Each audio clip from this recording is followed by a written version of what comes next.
So for To Kill a Mockingbird, let's review some of the key quotes and key ideas in the opening sequences of this particular novel. Remembering that when we think about To Kill a Mockingbird, we often go straight to the Tom Robinson case and so forth, but the whole introduction and early chapters and a significant chunk is to do with the children dealing with the Boo Radley situation and other elements of the town. So we get a sense of the town, we get a sense of who these people are, and we get an idea as to why they respond to these moments of heightened issue, stress and problem. So what we have here is the first time we kind of meet their version of Boo Radley, and you'll note that he's first referred to through Scout's voice as a malevolent phantom, something of which to be feared and something that is out to cause harm, danger and injury.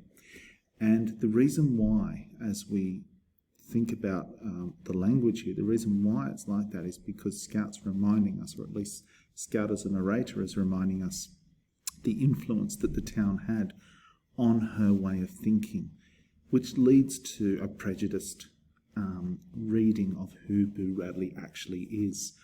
The house doesn't help either. The remains of a picket drunkenly guarded the front yard, the use of personification there, giving us a quite evocative image of the Radley house in disrepair, which kind of confirms Scout's and the town's biases. You get this: when people's azaleas froze in a cold snap, it was because he breathed on them. You get absurd mythology or mythos of the town that doesn't make any sense, but the children readily and happily believed it. Radley Peakins would kill you.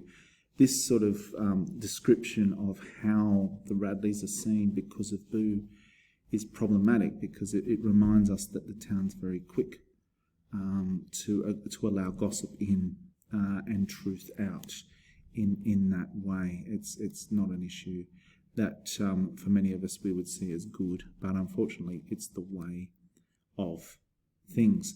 This one here: the shutters and doors of the Radley house were closed on Sundays. Another thing alien to Macon's ways. Closed doors meant illness and cold weather only. Of all the days, Sunday was a day for formal afternoon visiting. Ladies wore corsets, men wore coats, children wore shoes. And the Radleys don't participate in the town's traditions, and so immediately it makes them outsiders, and immediately that allows people to create judgments because they don't basically follow the status quo. So they're mean, they're evil, they're this, they're nasty. It's very easy therefore to make up these stories. Then you get Jem's description, and Scouts calls it a reasonable description. It's interesting the word reasonable is in there. Boo was about 6.5 feet tall, judging from his tracks. He dined on raw squirrels and cats, and that's why his hands were blood-stained. If you ate an animal raw, you could never wash the blood off. We're going into myth again. We're going into judgment. We're going into bias, despite the fact this is called reasonable, and they believe it. They believe it completely. And so it's important to understand that the kids are starting in this position. And as the Tom Robinson stuff starts to take over the novel and starts to take over Scout and Jem's life and Dill's life, they start to really, I think, rethink and reassess and realign the way they see the Radley story and situation until you get to the end when things are very different for Scout. So it's a really good idea to keep that in mind, to keep all this early language in mind, because it's very easy to fall into the trap of just thinking the Finchins are these good people and everyone else is a bad people.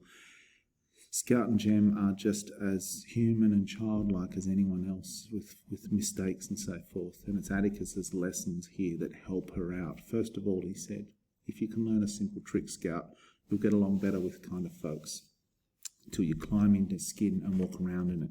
Now, we refer to this as an aphorism. It's morphed into, walk a mile in someone's shoes. But all he's saying really is have empathy, understand other people's situations.